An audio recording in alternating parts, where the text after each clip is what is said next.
السلام علیکم۔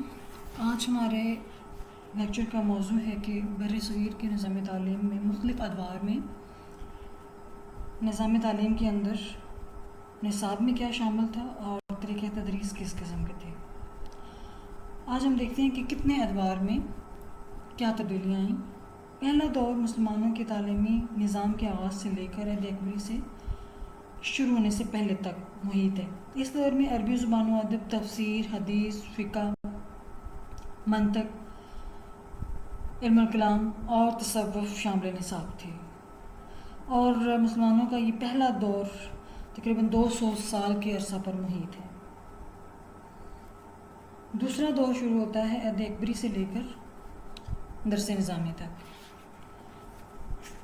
پہلے دور میں اسکندر لودھی کے زمانے میں فلسفہ اور منطق کی طرف جو رجحان ہوا، اس عنصر کو دوسرے دور میں مزید ترقی ملی، اور عہد اکبری کے دور میں مذہبی آزادی دی گئی، اور اس دور میں فتح اللہ شیرازی جو اکبری دربار سے وابستہ تھے، انہوں نے نصاب تعلیم میں کچھ اضافے کیے جنہیں مسلمان علماء نے بخوبی تسلیم کر لیا، اور ان تبدیلیوں میں فلسفہ، منطق، علم الکلام کی کتابوں کا اضافہ کیا گیا۔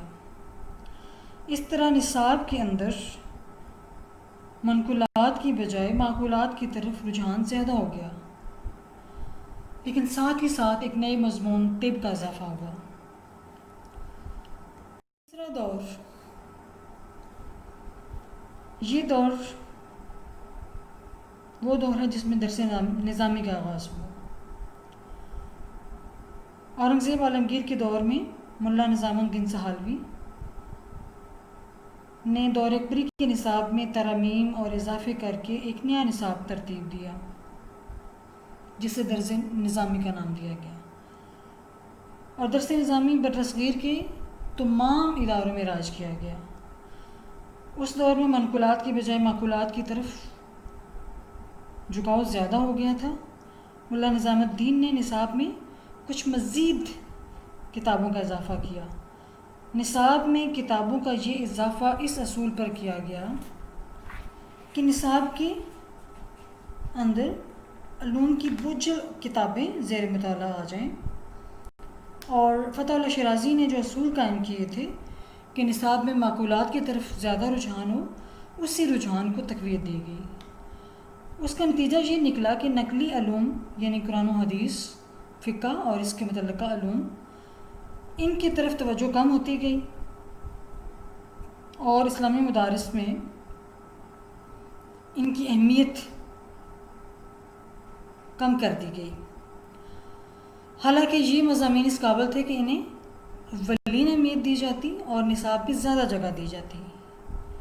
مولانا نظام الدین نے نصابی کتب کے چناؤ کے لیے یہ اصول اخذ کیا کہ ہر علم و فن کی مشکل سے مشکل کتاب طلباء کے زیر مطالعہ آئے۔ درس نظامی کی کچھ خصوصیات کو ہم دیکھتے ہیں کہ اس میں کیا خصوصیات شامل تھیں، جس کی وجہ سے یہ آج تک برصغیر کے بہت سارے تعلیمی مدارس میں تھوڑی بہت تبدیلیوں کے ساتھ رائج ہے۔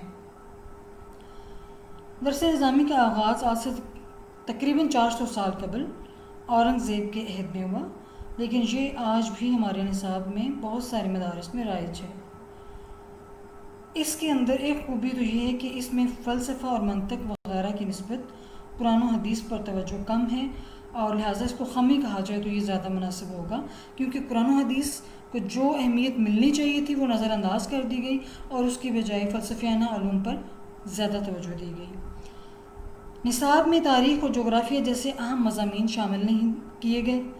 صرف اور نحو کی کئی کتابیں نصاب میں شامل تھیں، حالانکہ ہونا کیا چاہیے تھا کہ عربی زبان و ادب قرآن پاک سیکھنے کے لیے ضروری ہے، لہٰذا گرامر اور صرف و نحو کو اتنی اہمیت دی جائے کہ جس سے آپ زبان سیکھ سکیں اور قرآن اور اس سے متعلقہ علوم سیکھے جا سکیں، لیکن ایسا نہ ہو سکا، اور زیادہ تر توجہ زبان سیکھنے پر لگا دی گئی۔ درس نظامی کے نصاب کی ایک خصوصیت یہ ہے کہ اس سے قوت مطالعہ قوی ہو جاتا ہے، کیونکہ اس میں مختلف علوم کی بوجھل اور مشکل کتابیں مطالعہ کروائی جاتی تھیں۔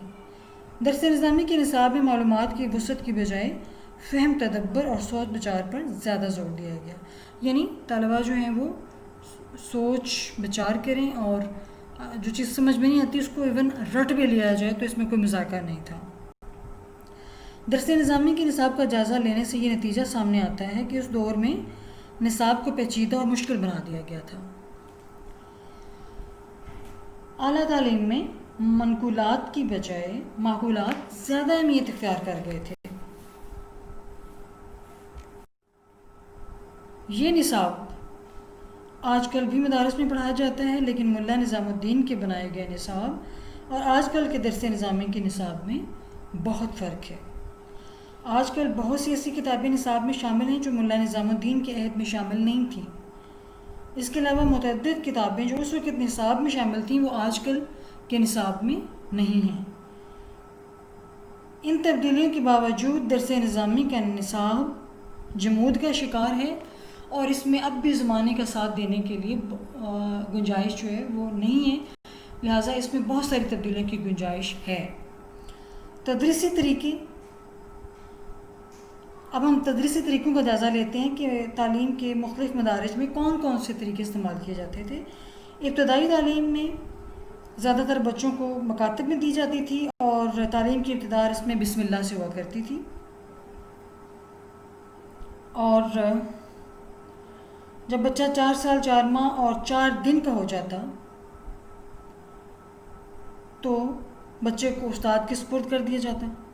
استاد بچے کے عزیزوں اور رشتہ داروں کی موجودگی میں بسم اللہ، سورہ علق اور ابتدائی آیات اور سورہ فاتحہ بچے کو پڑھاتا تھا. اس کے بعد بچے کی باقاعدہ تعلیم کا سلسلہ شروع ہو جایا کرتا تھا. ان مکاتب میں بچوں کو قرآن کریم، معمولی لکھنا پڑھنا اور ابتدائی حساب سکھایا جاتا تھا.